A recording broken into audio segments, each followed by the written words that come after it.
¿Está solucionando el feminismo los problemas de la mujer? En realidad no lo sabemos, pero bueno, en nuestro no saber vamos a abrir varias líneas para que sirva de reflexión y meditación.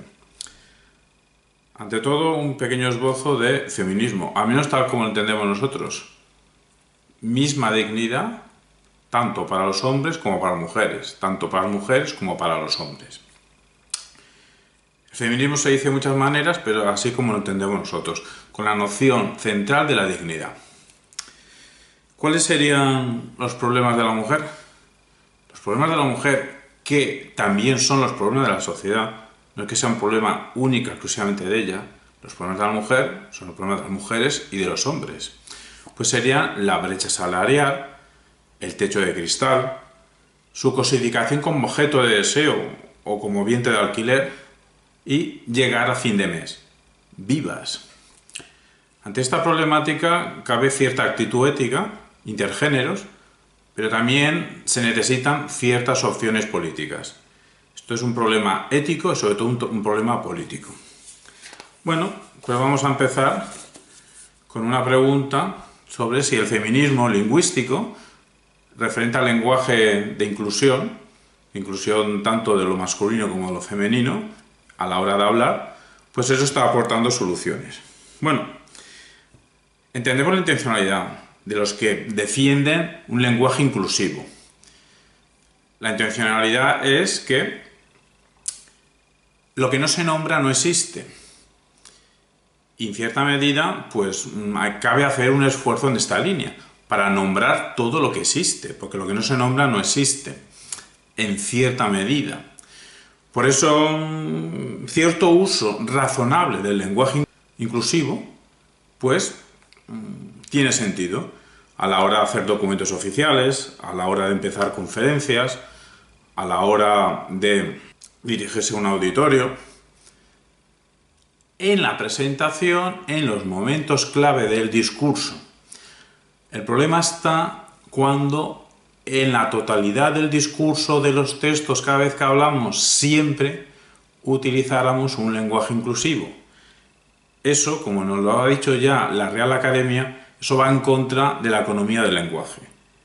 Que así es como hemos llegado a los lenguajes que estamos utilizando ahora mismo en todo el mundo, a través de varios factores, y uno es la economía del lenguaje.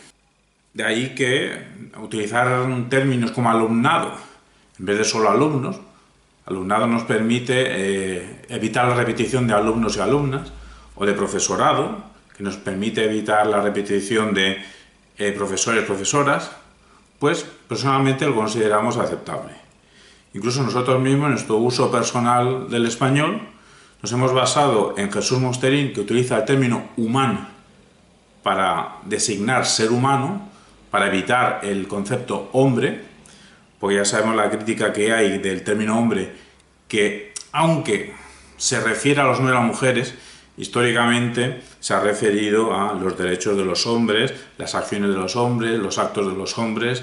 Entonces, basándonos en eso, utilizamos, más que human, hemos añadido una E, pues así nos parece más neutra. Nosotros utilizamos humane para designar ser humano. La Real Academia nos recuerda que en español el género, el morfema de género, pues no tiene, masculino y femenino, no tiene nada que ver con el sexo. Bueno, aquí ya vemos que cierta manera de entender el feminismo, un feminismo lingüístico, sería en cierta medida adecuado, pero un uso extensivo del lenguaje inclusivo, pues muchos pensamos que acarrea obstáculos más que dar soluciones, cuando no siempre es verdad que lo que no se nombra no exista. Es que es innecesario decir todos y todas. Cuando estamos diciendo todos, al menos en español, nos referimos tanto a ellos como a ellas. No es verdad, pues, que si decimos todos, no estamos nombrando a ellas. Pasamos a otro punto de vista.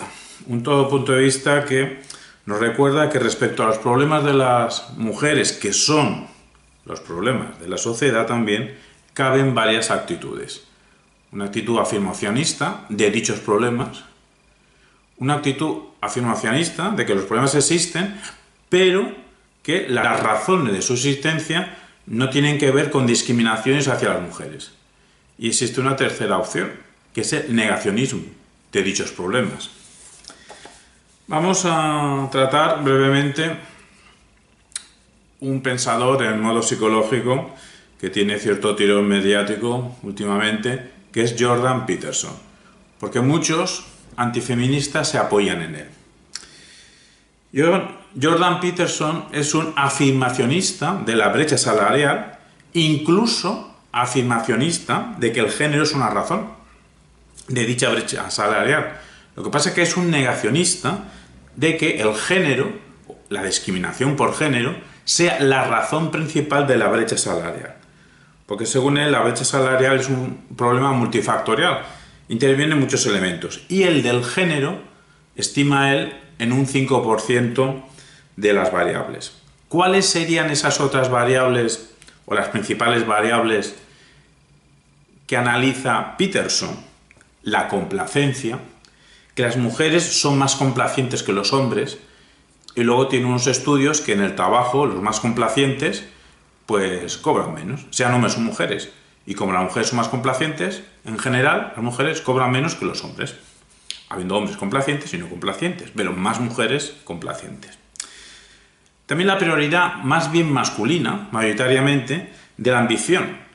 La ambición ante lo familiar. Los hombres son más capaces que las mujeres de sacrificar el ambiente, la dicha de la familia, en pro de un buen estatus laboral profesional. Hay hombres dispuestos a trabajar 80 horas semanales para subir en la empresa. Hay más hombres que mujeres capaces de hacer este sacrificio por la familia. Por eso, dice Peterson, hay más hombres que cobran más que mujeres. Otro elemento es la afabilidad. Se parece a la complacencia, la afabilidad. La afabilidad, según los estudios que tiene Peterson, determina negativamente el éxito en el trabajo. A más afable, menos prioridad tienes de ascender y entonces mejorar económicamente en el trabajo. Hay hombres afables y hay hombres no afables, pero hay más mujeres afables que hombres afables en el trabajo. He ahí que las mujeres cobren menos que los hombres. Y otra capacidad importante que nombra Peterson es la capacidad más bien masculina, mayoritariamente, de tomar decisiones en situaciones de riesgo, en tomar decisiones arriesgadas. Todo esto es lo que nos dice Peterson, y ante esto, pues tenemos que decir que, al menos en los vídeos en los que le hemos oído expresarse a Peterson, pues muestra un mecanismo psicológico en el que pasa muy fácil del eslogan al ejemplo. No es que lo critiquemos, es que claro, como tiene tantos estudios, pues tiene muchos datos donde agarrarse para hacerse entender la tesis que debería razonar. Pero el problema es que se salta el razonamiento o se desliza a través de él y pasa de una forma muy directa entre el eslogan y el ejemplo. Esto parece ser que a sus seguidores ya les va bien, pues bueno, pues perfecto. ¿Qué tenemos que decir nosotros ante el planteamiento este anterior que hemos dicho de Peterson? La complacencia, la ambición, la afabilidad, el riesgo, en todo caso explicaría en el techo de cristal por qué las mujeres no llegan a altos cargos, pero no la brecha salarial. Pues en las profesiones donde esta se da, al margen de sus ejecutivos, no se están tomando decisiones arriesgadas de forma dura, 80 horas semanales, en modo descortés. Algunos hombres en altos puestos directivos, el motivo por el que no quieren que empiecen a haber mujeres como compañeras suyas en altos puestos directivos es porque se les cortaría el rollo de las fiestas que se pegan después de cerrar grandes acuerdos, grandes negocios. Ese es uno de los motivos que no suelen salir en los textos académicos. Seguimos con Jordan Peterson. Pero bueno, vamos a concederle por un momento que tuviese razón Jordan Peterson en lo de que un factor determinante es la mayor capacidad de los hombres de tomar decisiones en situaciones de riesgo que las mujeres, que en cierta medida se le puede conceder porque ya sabemos la crítica histórica de que las mujeres tienen fama, de que les gusta el romanticismo, pero el romanticismo auténtico, el que se dio a finales del 18, a principios del 19, pues ese romanticismo más bien no acopla con cierta mentalidad femenina, porque quizás a cierta mentalidad femenina prefiere la seguridad al riesgo. Entonces, un ser claramente romántico a lo mejor más bien sería masculino que no femenino. Pero bueno, esto a lo mejor también esto podría ser un prejuicio literario.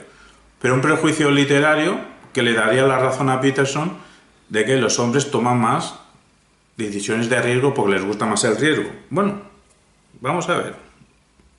Tiene razón, Peterson. Entonces, ¿por qué las grandes empresas y las empresas en general no se matan por contratar adolescentes masculinos entre 15 o 20 años? Porque esto sí está demostrado, no es un prejuicio literario, está demostrado por la neurociencia que el cerebro masculino entre los 15 y 20 años, el cerebro de los adolescentes jóvenes masculinos, pues no capta el riesgo igual que el resto de cerebros. Ni el cerebro de las mujeres, ni con cerebros masculinos de mayores de 50 años, por ejemplo. ¿Por qué? Por una razón biológica.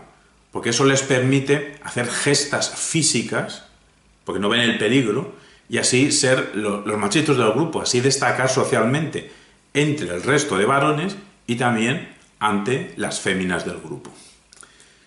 Esto lo dice la neurociencia y esto es un hecho neurocientífico y no vemos que las empresas se maten por contratar a jóvenes adolescentes entre 15 y 20 años. Una frase textual que hemos oído a Peterson es que no hay evidencia empírica de que empresas más femeninas tengan éxito. Bueno, eso será en Canadá. En España y en Europa sí que hay estudios que demuestran que las pocas empresas mayoritariamente femeninas pues tienen mayores porcentajes de beneficios de éxito económico que las masculinas.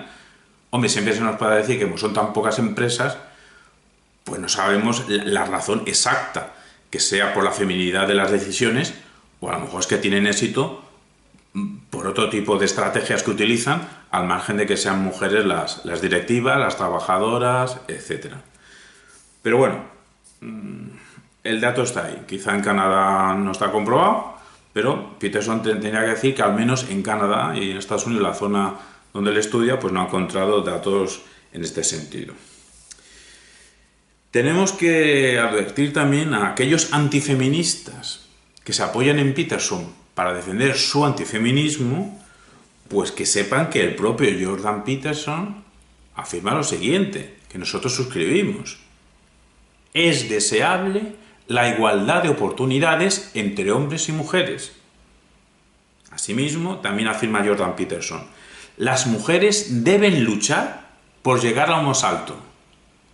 Es más, Jordan Peterson, en su labor como psicólogo, pues entrena a algunas mujeres a la hora de tener más éxito social, laboral, a la hora de entrenarlas para pedir aumentos de sueldo, para negociar mejor su situación laboral, etc.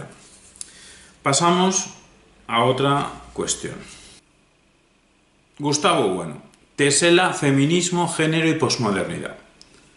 Nos afirma lo siguiente, abrimos comillas, es un delirio considerar que las mujeres constituyen una clase social bajo el yugo del imperio del varón y la razón patriarcal. Es una especulación folclórica, sin preparación, como si sobre las mujeres se hubiese construido un discurso, cuando lo que hay es un hecho biológico, el dimorfismo sexual, que no es un constructo cultural, sino algo muy real, que la antropología materialista afirma, pues hay unas realidades efectivas. La diferencia dicotómica entre natura y cultura es metafísica. Aplicar el discurso feminista es gratuito y tiene consecuencias ridículas, como la redundancia de decir todos y todas, como si trabajar en un almacén fuese una liberación frente a ser ama de casa. Todo esto es fruto de la competencia de la mujer por tener puestos de trabajo en la escala más alta social. Ante esto podemos contestar lo siguiente.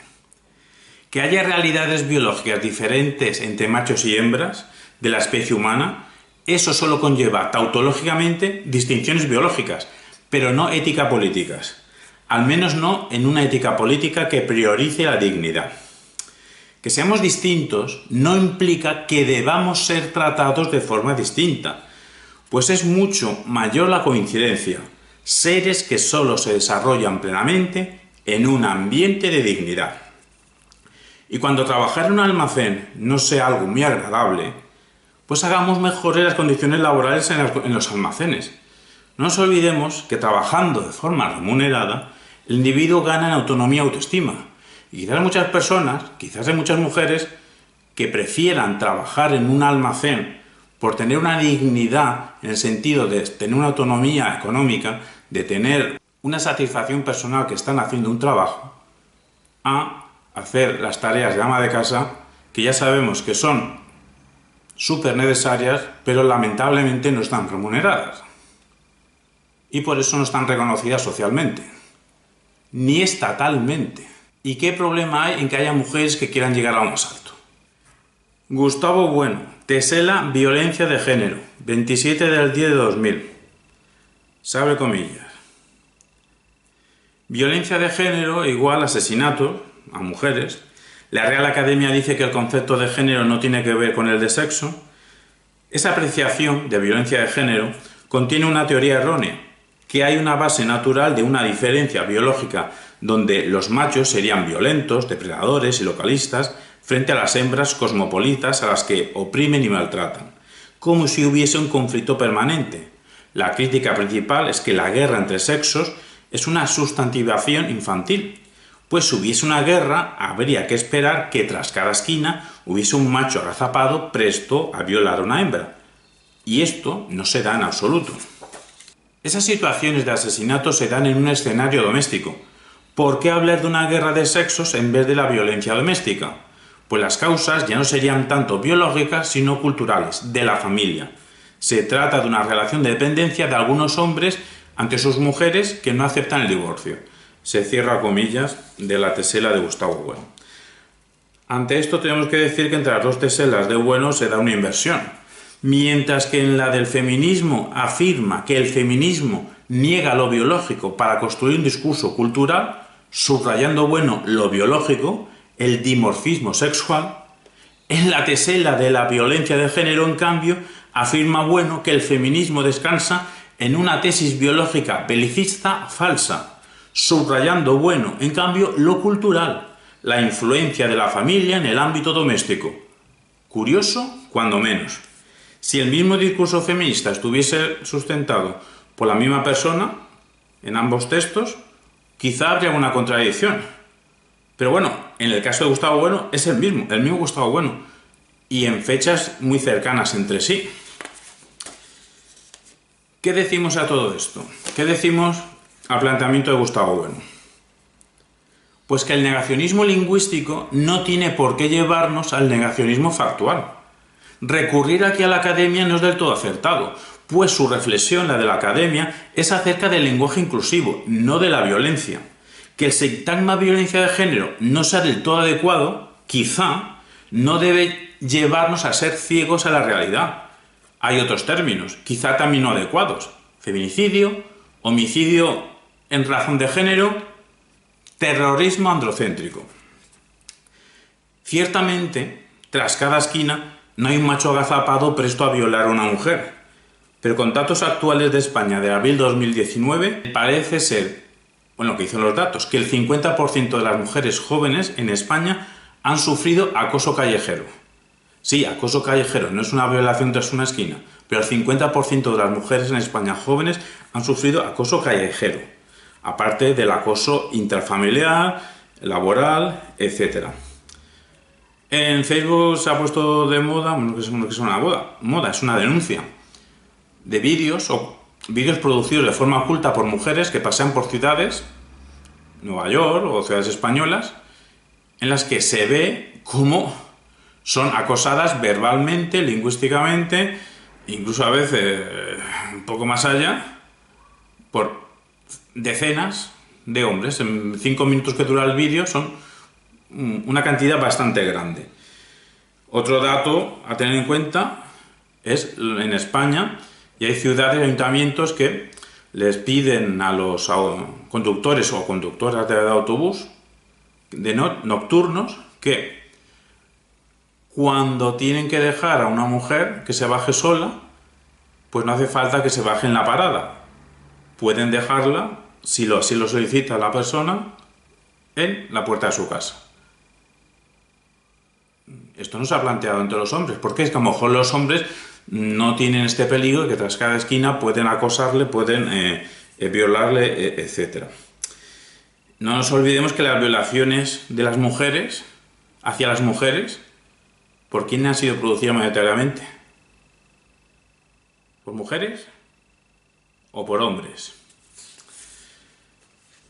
Afirmar que los asesinatos de mujeres se dan en un ambiente doméstico, eso es un caso de ceguera epistémica. Supone obviar todos los numerosos asesinatos que se dan fuera del ámbito doméstico, que se dan en la sociedad. Cerramos el microbloque hacia Gustavo Bueno y recordamos que algunos piensan, si es que esto es pensar, algunos dicen que mueren por asesinato más hombres que mujeres y se quedan tan panchos, como si esa realidad del asesinato entre hombres refutase o negase la existencia de asesinatos de algunos hombres a sus parejas o exparejas o a otras mujeres que no son sus parejas. Ya sabemos que la violencia en general es un problema, aunque Steven Pinker dice que está menguando el último medio siglo, pero sigue siendo un problema. Por cierto, un problema mayoritariamente producido por varones. Pero ahora, de lo que estamos hablando es de cierta materialidad. Operaciones asesinas hacia mujeres. Afortunadamente, en España, en las comisarías actuales, los policías ya no se ríen cuando una mujer va a denunciar cualquier cuestión de maltrato que haya tenido, acto de violento, etc. A raíz de esto, pues hay ciertas actuaciones judiciales que antes no se hacían. Bueno, pues hay gente que confunde la protección a estas mujeres en un contexto sociológico desfavorable, desgraciadamente, todavía, hacia las mujeres. Todo esto lo confunde con una discriminación hacia los hombres. Bueno, no vamos a gastar energía intelectual en contestar a esto. La vamos a emplear en lo siguiente, en ir ya cerrando diciendo que lo del feminismo, claro que es un problema ético, si se quiere lingüístico, sobre todo social, pero principalmente es un problema político. Y ante esto de que sea un problema político, pues algunos opinan que bueno, que está muy bien, está bien esto del feminismo, de cierto feminismo. Lo que pasa es que ya se están pasando, dicen algunos, pasando. ¿Qué quieren para sus madres, hermanas, hijas? Luego también están algunos de la izquierda y algunos feministas, algunos y algunas feministas, que suelen decir que el feminismo no es de izquierdas, porque es una cuestión transversal, que deberían estar en los partidos de izquierdas, de centro y de derecho. Es transversal, es una ideología transversal, no es de izquierdas. Y también se quedan tan panchos, renuncian a que sea de izquierdas el feminismo. ¿Qué nos dicen? Ahora contestaremos a eso un poquito más adelante. ¿Qué nos dice la derecha? Bueno, nos puede decir tres cosas del contexto español, porque como tenemos varias. Uno, vale, libertad también para las mujeres, pero a libertad al margen del Estado, ¿eh? Dos, no nos metamos en la cuestión de hacer una ley para igualar los salarios entre hombres y mujeres. Esto sea el 2A. 2B. Los maltratadores son hombres que no se están portando bien con las mujeres. 3. Ni hay brecha salarial, ni hay violencia machista, si acaso doméstica, lo que sí hay es muchas denuncias falsas de mujeres. Bueno, pues estas tres versiones lo que son es, uno, afirmación del problema, pero negacionismo de los condicionantes sociales, de las opresiones. 2, defensa del statu quo, pero de un statu quo de la indignidad, un statu quo indigno, a la vez que una atenuación de los problemas. Y 3, negacionismo de los problemas y afirmación de falsedades. Es decir, que de cierto sector ideológico, pues los problemas o no se resuelven, o se evitan, o se niegan. Ante esto tenemos que decir que el feminismo es 100% político, no es apolítico, es 100% político y 100% ideológico. Definición de derecha. no es que sea nuestra, es que cuando emergió este término, así se definió. Derecha, pensamiento que sostiene que algunos individuos minoritarios tienen que tener más privilegios que otros, o ciertos privilegios. Izquierda, nadie tiene que tener privilegios especiales. ¿Y qué es el feminismo? Pues el feminismo afirma que históricamente los hombres han tenido más privilegios que las mujeres, por lo que el objetivo del feminismo es la igualdad entre hombres y mujeres.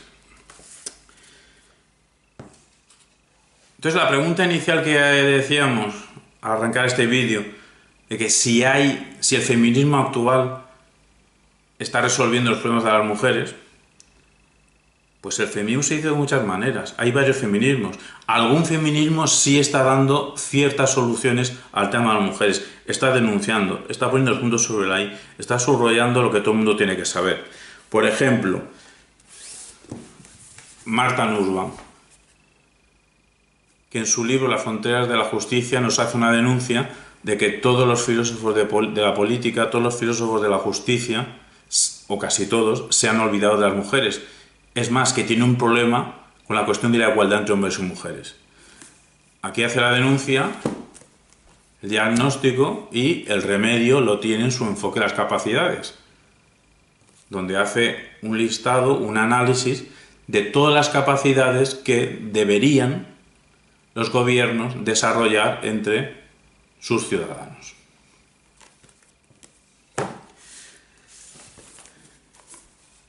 O el feminismo ilustrado de Celia Amorós.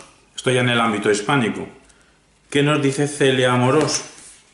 Pues brevemente decimos este texto muy interesante que versa así. La búsqueda de vetas de ilustración es una propuesta íntimamente ligada al anhelo de vivir en un mundo ilustrado, donde todas las culturas puedan identificar como sus referentes privilegiados no los bloques monolíticos y acríticos de creencias irreflexivas y los puntos ciegos de las tradiciones, sino los procesos críticos reflexivos surgidos al hilo de la convergencia entre transformaciones sociales progresistas que abren clubs de los iguales cada vez más acogedores y nuevos saberes científicos que promueven estándares epistemológicos y normativos más exigentes.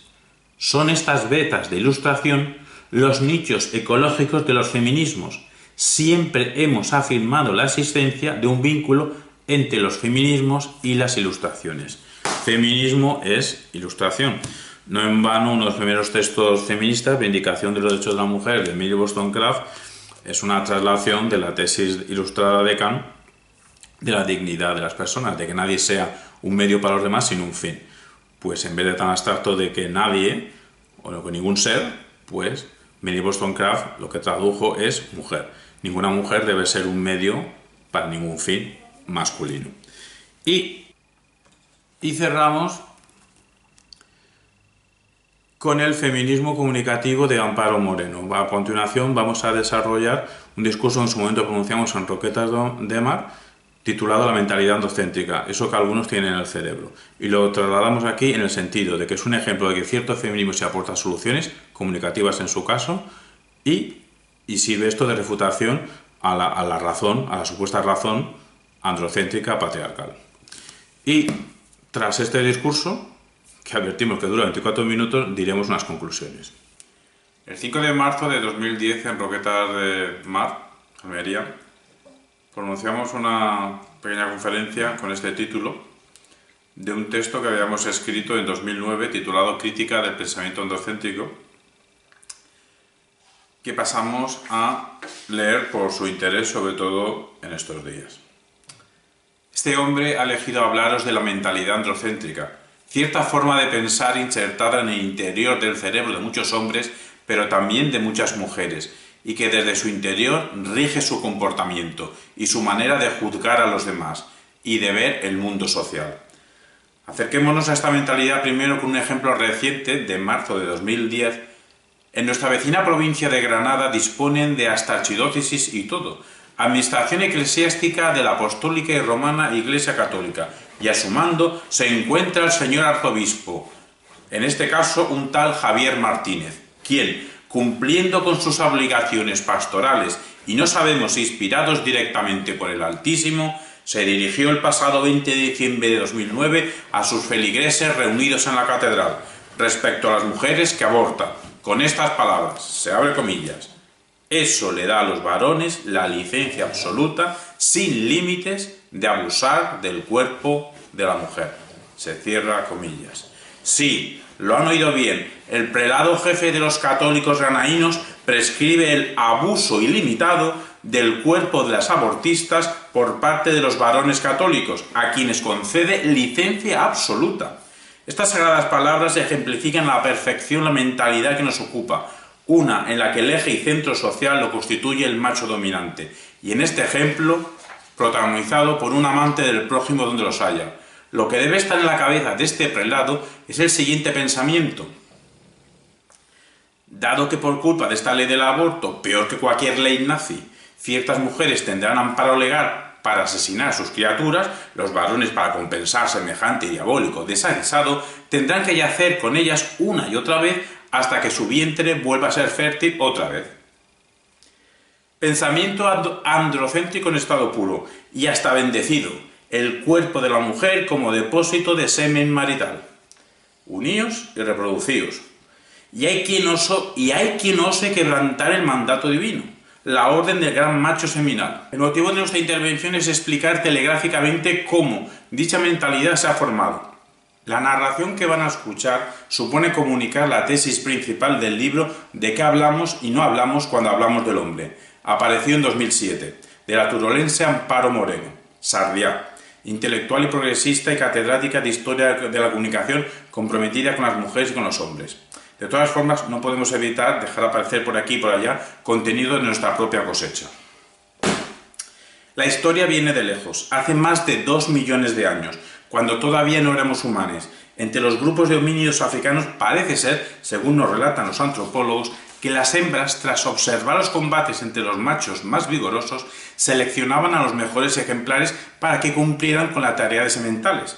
Entre los primates lo habitual era que los machos supernumerarios se apropiaran de los mejores alimentos y que las hembras recogiesen frutos, raíces y leguminosas para alimentar a sus crías. Algunos se preocupaban básicamente de sí mismos y otras se cuidaban de varios. De todas formas, desde siempre los primates hemos sobrevivido gracias al instinto de cooperación que tenemos dentro de un mismo grupo. Si rastreamos nuestro ADN mitocondrial, todo parece indicar que procedemos de una única mujer, una hembra africana que vivió hace 150.000 años, nuestra madre primigenia. Así pues, habrá que cambiar los mitos y afirmar ahora, en principio fue la mujer. Sus descendientes han llegado a todos los rincones del planeta y algunos del universo, incluso a esta misma sala virtual que nos concentra. Nuestro proceso de humanización consistió en diferenciarnos del resto de especies por dos grandes especializaciones, la cultura y el lenguaje. Esto provocó que, gracias a su ingenio, los descendientes de la Eva mitocondrial africana fabricasen armas para defender el territorio, por lo que el vigor físico dejó de ser la cualidad principal que debía poseer un macho. La inteligencia, la habilidad manual y el manejo de información se volvieron prioritarios frente a la fuerza bruta. Consecuencia, ¿para qué se querían entonces los fuertes mentales? El caso es que sin un padre líder encargado de la continuidad de la tribu y que reprimiese el héroe de los machos, las originales sociedades humanas serían promiscuas. La mujer, si es mujer y no hombre, es porque lleva en sí el ciclo reproductor de la vida humana. ¿Y quién mejor que ella para fijarse en su propio ciclo reproductor? Una vez consciente de ello, el siguiente paso fue conocer el resto de ciclos reproductores de la naturaleza, de los animales y de los vegetales. La tasa de mortalidad infantil en los albores de nuestra especie seguramente fue altísimo, por lo que algunas mujeres, posiblemente preocupadas por ello, emplearon su ingenio en fabricar útiles que les permitiesen rentabilizar la energía de los alimentos. Así pues, las mujeres inventaron la agricultura. Los primeros agricultores fueron mujeres. En estas sociedades promiscuas al final surgió un conflicto. También se especializaron los varones en la defensa territorial y en la caza del animal, que los hombres llegaron a convertirse en expertos cazadores. Cuando tomaron conciencia de su particularidad, se agruparon en torno a sí mismo, configurando un nosotros. los cazadores guerreros, diferente de las otras, las mujeres y los niños. Estos cazadores, conscientes y orgullosos de su papel, empezarían a dar importancia no ya al linaje materno, sino al paterno. En sus incursiones exploratorias coincidirían con otros grupos de cazadores, por lo que si una tribu lograba imponerse a otra, reclamaría para sí tierras, alimentos y hembras.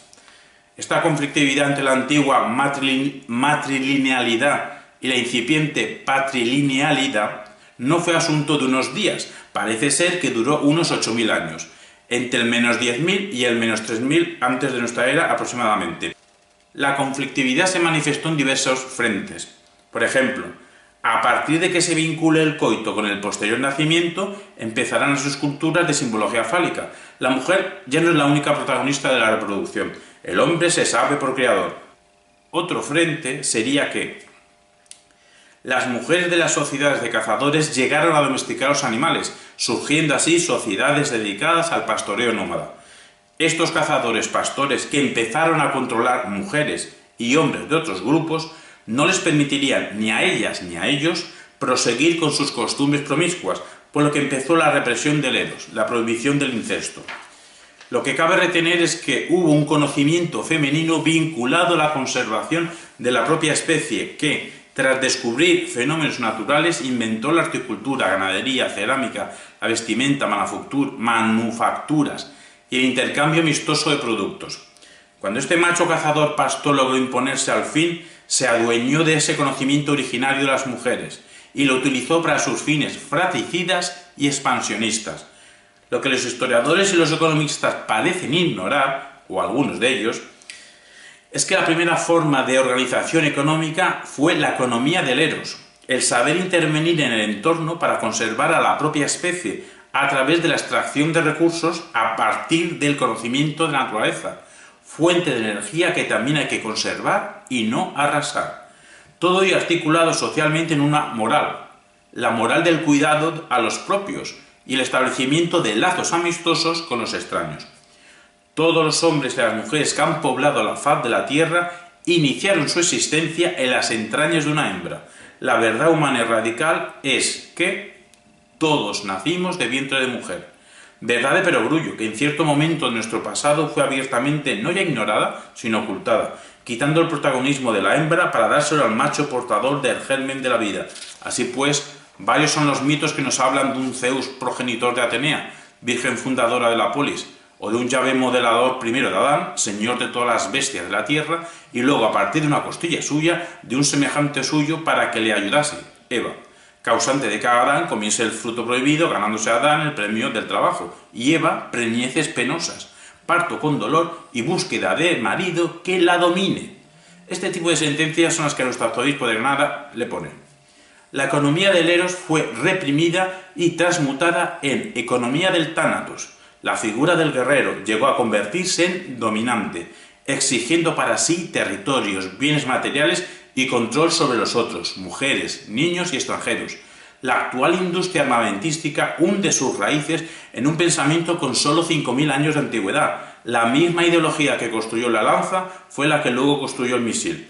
Esta mentalidad basada en la estructura patriarcal solamente corresponde al 0,4% más próximo de nuestro pasado como especie. ¿Y quién se supone que es nuestro padre primogenio? El gran cazador. Puede dar cosa reconocerlo, pero todos y cada uno de nosotros procedemos de asesinos. El patriarcado ha pasado ya por varias fases, pero no se asusten, nos vamos a detener poco en cada una de ellas. Primero hubo el patriarcado tribal teocrático. Los hombres de las tribus nómadas se volverían sedentarios al comprobar las ventajas del cultivo de la tierra por parte de algunas mujeres, a las cuales se arrebató su sabiduría de lo natural, saber que ya no sería utilizado para simplemente mantener al grupo, sino para producir excedentes, necesarios para mantener a los dominadores, y para que estos pudiesen aumentar su expansión territorial. El padre de familia impone su código patriarcal. Bajo esta ley llegaron a forjarse los primeros imperios, origen tanto de la esclavitud, de muchos, y de la libertad, de unos pocos. Después vino el patriarcado familiar burocrático. El Estado adoptó en Grecia otra forma de organización, la ciudad-estado. Esta civilización griega produjo grandes hombres, como Aristóteles, Y ya se sabe que detrás de todo gran hombre hay una lista de grandes errores. En la política atribuye, no al hombre en general, como erróneamente han leído los más eruditos historiadores de la filosofía, tal como advierte Amparo Moreno, sino al varón adulto griego, la racionalidad frente a la afectividad de las mujeres y la inferioridad mental de los extranjeros. Este ser excepcional es el que tiene derecho a emplear la palabra en público para los asuntos de la polis, y no las mujeres, los jóvenes y los esclavos. Le parecía tan natural la superioridad del varón adulto griego que éste estaba destinado a mandar sobre el resto de seres. Tan solo había dos tipos de individuos, los superiores, destinados a mandar, y los inferiores, destinados a ser mandados. Y si estos últimos se negaran a ser sometidos, como los primeros tienen derecho a cumplir el fin para el que han nacido, podrían hacer uso legítimo de la guerra, la violencia vista como algo natural y justificada ideológicamente para la consolidación de cierto orden social. Y recordemos que somos hijos de Grecia. Uno de los más grandes rectores de la humanidad, considerado todo un modelo de pensamiento, llegando a ser el filósofo por antonomasia, la base de la filosofía perenne, esa es en la que está afiliado nuestro personaje de fondo, el arzobispo de Granada. Ha resultado ser todo un adultista, clasista, racista, belicista, sexista, esclavista. De mucho cuidado. Las consecuencias del aristotelismo han provocado millones de muertes y de vidas sometidas, porque quien se considere superior, a la fuerza tomará a otros por inferiores, criaturas insignificantes y hasta inexistentes, en el sentido de que no cuentan para nada. Con y tras el discurso aristotélico queda fijado lo significativo con lo viril, lo propio de los nuestros y lo racional, a la vez que se desprecia lo propio de los otros y se excluye, ignora y silencia lo propio de las mujeres, aunque sean las nuestras. Todos los conquistadores, guerreros, imperios de toda clase y condición, incluso democráticos y totalitarismos de ambos colores, han bebido de esta idea. Tras la Edad Media nos la vimos con el patriarcado tecnocrático nacional. Nos han hecho creer que la mujer se introdujo en el mercado laboral en pleno siglo XX, cuando resulta que no es así. Nada dijeron los eminentes académicos historiadores acerca de que la consolidación del sistema capitalista fue posible gracias al arrebato por parte de algunos hombres hacia algunas mujeres de sus puestos de trabajo, tradicionalmente femeninos. Durante los siglos XVI y XVII en Europa las ciudades acogieron a tantos hombres que abandonaron el campo para poder trabajar y expulsaron a las mujeres de las ocupaciones más rentables, quedando relegadas a las tareas peor remuneradas. Este proceso se extendió por todo el siglo XIX. Así fueron progresivamente excluidas de las imprentas, de las carpinterías, del comercio de la lana, de la fabricación de cerveza, de la cirugía. Poco a poco se las arrinconó en sus casas. Además, como estos siglos son los de la consolidación social de la ciencia, saber en cuya formación y práctica quedaron excluidas las mujeres, la experiencia acumulada de algunas mujeres en cuestiones sanitarias no solo se despreció, es que se llegaron a quemar a las curanderas como brujas y seres endemoniados. Cuando parían las mujeres ricas ya no eran atendidas por las parteras, sino por el médico. El propio Engels, mecenas y compañero de Marx en la liberación del proletariado macho, se asombraba y preocupaba en su libro La situación de la clase obrera en Inglaterra de 1845 de la humillante situación a la que habían llegado centenares de hombres en Manchester al tener que quedarse en sus casas condenados a las tareas domésticas, perdiendo así su virilidad, mientras sus mujeres traen el dinero al hogar trabajando en la industria y perdiendo así su feminidad. Lo que debe quedar claro es que la creencia de que la incorporación de la mujer al trabajo productivo es un fenómeno reciente constituye todo un mito. Pocas cosas hay tan peligrosas como un libro de historia. Nos han vendido los historiadores o algunos historiadores, aquellos que son poco rigurosos, olvidadizos o malintencionados, que documentos tan emblemáticos como la Declaración de los Derechos del Hombre, redactados en esa Revolución Francesa que ensalzó los ideales de la libertad, igualdad y fraternidad, suponen toda una conquista universal para toda la humanidad, dando por hecho que el término hombre era genérico y que se refería tanto al género masculino como al femenino, cuando en realidad esos avances políticos logrados con la lucha tanto de hombres como de mujeres beneficiaron solamente a parte de la población masculina, quedando totalmente excluidas las mujeres. Igualmente, Cuando nos explicaban que tal sociedad había llegado al sufragio universal, se pasaba por alto la exclusión de las mujeres. Si el derecho al voto afectaba a todos los varones adultos, ya había llegado ese país al sufragio universal. Es más, el discurso histórico sistemáticamente ha desatendido la relación entre hombres y mujeres, así como la división social entre géneros, y ha guardado silencio acerca del papel desempeñado por las mujeres en nuestra historia, en lo que concierne a la reproducción humana, a la producción de bienes de consumo, a la participación en la cultura, por lo que ha permitido que nos formemos falsas creencias, que otorguemos significación histórica a ciertos hechos en vez de a otros, que sobrevaloremos el espacio público en detrimento del privado, que se perpetúen los intereses machistas, y pensar que encima cobran por ello. Si te cruzas con un historiador, desconfía. Queda por escribir todavía una historia global, ni androcéntrica, ni feminocéntrica e internacional, no eurocéntrica. El protagonista de la historia, según esa narración contada por los profesionales académicos del saber historiográfico, es el hombre masculino, viril, ejemplificado por reyes, conquistadores, generales victoriosos, faraones, emperadores, príncipes, estadistas y demás genocidas, violadores y asesinos.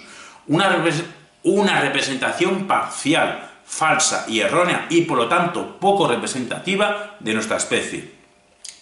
Para los doctos historiadores las mujeres han sido invisibles y olvidarse del 51% de la población es mucha gente. Incluso movimientos caracterizados por la liberación de la humanidad, en especial de la clase obrera, se han centrado, hasta bien entrado el siglo XX, únicamente en el sector masculino de la población, reproduciendo los liberadores frente a la mujer las mismas opresiones ejercidas por la clase dominante que quieren combatir.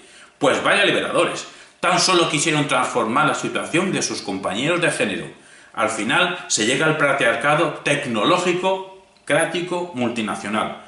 Una época en la que la lógica expansiva destructiva alcanza una eficacia jamás obtenida hasta ahora. En un mismo día, un país puede dominar y hasta destruir a otro. El siglo XX, qué duda cabe, ha sido también el siglo de la mujer. Sus derechos se han escrito y en cierta medida en algunos lugares del mundo hasta se cumplen y todo. Pero mientras exista la ideología androcéntrica, queda el peligro de reducir el papel de la mujer a mera imagen para el gozo de la sensibilidad viril.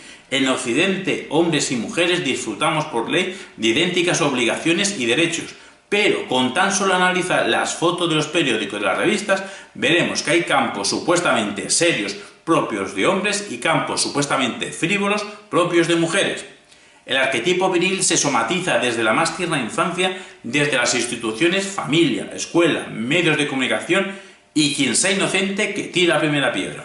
A pesar de toda la liberación sexual de la mujer occidental a lo largo del siglo XX, todavía las mujeres presentan mayores dificultades sociales que los hombres para reconciliarse con su yo erótico. A esta madre esposa, que no necesita para nada ninguna dimensión erótica para cumplir su tarea de atender al hogar y subir las criaturas, tradicionalmente le ha correspondido como pareja un padre esposo que sale de la cueva a trabajar, y cuando llega es quien establece los límites de lo que pueden y deben hacer los demás miembros de la familia. Juntos, esposo y esposa, a través de su alianza matrimonial, perpetúan el sistema patriarcal, sobre todo en las familias ultratradicionales, esas que siguen las sabias palabras de nuestro famoso y arzobispo de Granada. Amparo Moreno nos lo dice con la mayor crudeza posible. He aquí sus palabras. Quizás en esto consiste la adultez, colaborar en la reproducción generacional de las injusticias de nuestra sociedad. Conclusión del texto de Amparo Moreno. Cuando se habla del hombre o de los hombres, pero también cuando se emplean genéricos tales como la humanidad o el ser humano, 1. Las mujeres no son tenidas en cuenta, pero 2. Tampoco todos los hombres masculinos, y 3. Tan solo es relevante lo que cuadra con el arquetipo viril, modelo imaginario construido simbólicamente en un pasado no tan lejano para legitimar a una minoría masculina como grupo privilegiado frente a otros seres considerados inferiores, tanto mujeres, irracionales y afectivas, como varones poco viriles o extranjeros, bárbaros e incivilizados. No cabe más que considerar como sistema de creencias y de vida antihumana el arquetipo viril, dado que considera natural la distinción entre humanes dominadores y humanes nacidos para ser dominados. Cabe precisar que la supuesta racionalidad del universo mental androcéntrico hunde sus raíces en un sustrato irracional. La capacidad de engendrar nuevos seres llegó a ser insignificante frente a la potente capacidad de quitar vidas. El masculino instinto de muerte triunfó sobre el femenino instinto de vida. A los teóricos se nos impone el reto intelectual de considerar toda actividad humana como actividad comunicativa, porque vivir igual a comunicarse. O así debería ser, antes comunicación que dominación. Debe realizarse una crítica al pensamiento andro-eurocéntrico, tan radical que nos lleve a un cambio de paradigma. ¿Y cómo se hace eso? Pues con la política, que para algo debería servirnos, a partir de un humanismo plural cooperativo, estableciendo relaciones horizontales entre individuos y entre culturas, bajo el lema de la cooperación, renunciando todas las partes a ejercer ningún tipo de control. El cambio pasa por una inversión de valores, negar lo afirmado, el culto a la guerra, el instinto de muerte, la agresión fratricida expansionista, la fe irracional en cierta razón masculinizada y dominadora de la naturaleza, y afirmar lo negado, el compromiso para una paz perpetua, el instinto de vida, el servicio desinteresado a los demás, la aceptación inteligente de la afectividad y de la sexualidad, también inteligente, es decir, una sexualidad desvinculada de la reproducción, del sometimiento, man que le pese al arzobispo de Marras. El problema del androcentrismo no es que esté mejor o peor defendido argumentalmente, que sea una ideología con pocas o muchas fisuras lógicas. El problema candente, todavía en el siglo XXI, es que el machismo mata. No es un problema lógico, sino ético. Cada día alguna mujer en el mundo, más que una lamentablemente, cada día algunas mujeres en el mundo son asesinadas por el simple hecho de ser mujeres. Por eso, como el machismo mata, debemos combatir el machismo, con políticas y actos cívicos de la sociedad entera. En definitiva, para saber quiénes somos, debemos desaprender lo que nos han hecho creer que somos y rastrear ese otro yo, menospreciado y hasta ignorado, a ras de tierra y a ras de piel. Tú eliges qué opción prefieres y en qué mundo quieres vivir. O en el mundo del paradigma androcéntrico, donde ciertos varones adultos superiores, los pertenecientes a los colectivos dominantes, han ocupado y ocupan los escenarios de los centros de poder, desde los cuales dominan a otros y a otras, e intentan ampliar su dominio gracias al empleo de instrumentos simbólicos, institucionales y técnicos, tecnológicos. O en el paradigma comunicativo, con actuaciones orientadas a la supervivencia, al entendimiento, porque otra humanidad es posible, una en la que el humano se concibe como un ser comunicativo, con otros seres con los que convive, siendo así la comunicación la base del conocimiento, el comportamiento y las reacciones humanas. Esperando que llegue pronto el día en que ya no haga falta celebrar ningún día por la mujer o de la mujer, se despide este aspirante a ideólogo que espera haber podido transmitir al menos una idea. Por cierto, y con esto ya concluimos, por si no ha quedado suficientemente claro, no al abuso y sin límite de la mujer por parte del varón bajo prescripción eclesiástica del arzobispo de Granada. Conclusiones. Claro que el feminismo es político y de una política contraria a los privilegios. 2. Si crece el negacionismo, entonces cesarán los esfuerzos para buscar soluciones. Y 3. Quien no sea feminista está obligado a justificar por qué no lo es. Buenos días, buenas tardes o buenas noches.